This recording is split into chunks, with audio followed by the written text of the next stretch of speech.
পরীক্ষা শেষ হয়ে গেছে বলে কথা। এবার তো আমরা হুটহাট এখানে ওখানে ঘুরতে চলেই যাব। তবে দূরে কোথায় ঘুরতে যাব এখনো পর্যন্ত আমরা প্ল্যানিং করে উঠতেই পারিনি।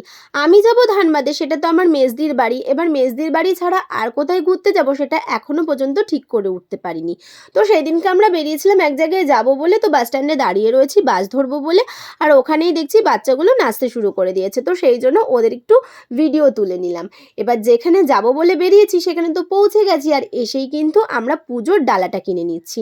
তো তোমরা বুঝতেই পারছো যে আমরা কোনো ঠাকুরের মন্দিরে এসেছি। আর কোথায় এসেছি সেটা আমি তোমাদেরকে অবশ্যই বলছি, তোমরা অনেকেই চেনো। মন্দিরের ভিতরে ঢুকে গেছি আর জুতো খুলে এবার মন্দিরের দিকে আমরা রওনা দিচ্ছি। আমরা সেদিনকে গেছিলাম তেঘরিয়া লোকনাথ বাবার মন্দিরে। আমি বহুদিন বাদে আবার লোকনাথ বাবার মন্দিরে আসলাম।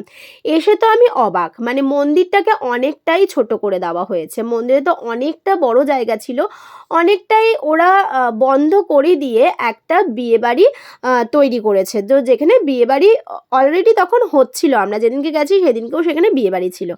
এই যে মন্দিরের ভিতরে ঢুকছি। তো লোকনাথ বাবার মন্দিরে মানে আমাদের তেঘরিয়াতে তোমরা কারা কারা এসেছো সেটা কিন্তু আমাকে অবশ্যই কমেন্ট বক্সে জানিও। আর যারা এখনো পর্যন্ত আসনি তারা কাছে পিঠে 2-3 ঘন্টার জন্য ঘুরতে কিন্তু অবশ্যই আসতে পারো, কারণ এখন পরীক্ষা শেষ হয়ে গেছে, কোথায় ঘুরতে যাবে?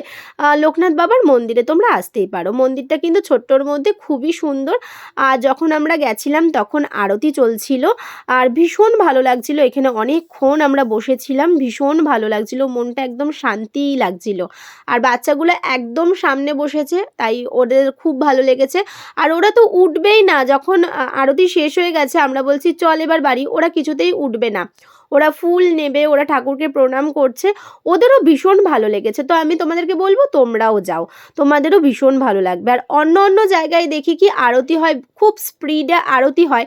এইখানে এসে দেখলাম যে ঠাকুরমশাই আরতি করছেন, সেই ঠাকুরমশাই একদম আস্তে আস্তে করে আরতিটা করছে।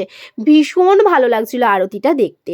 তারপরে যে ভীষণ অনেক অনেক অনেক ফটো তুলে নিয়েছি, সেই সমস্ত ফটোগুলো তোমাদের সঙ্গে একটু শেয়ার না করলেই না হয়। তো সেই জন্য সেই ফটোগুলোও তোমাদের সঙ্গে শেয়ার করে নিচ্ছি, কারণ সেদিনকে আমি ভিডিও খুব কমই করেছি, কারণ নিজে এতটাই মগ্ন হয়ে গেছিলাম মন্দিরের ভিতরে ঢুকে, সেই জন্য ভিডিও করা হয়নি।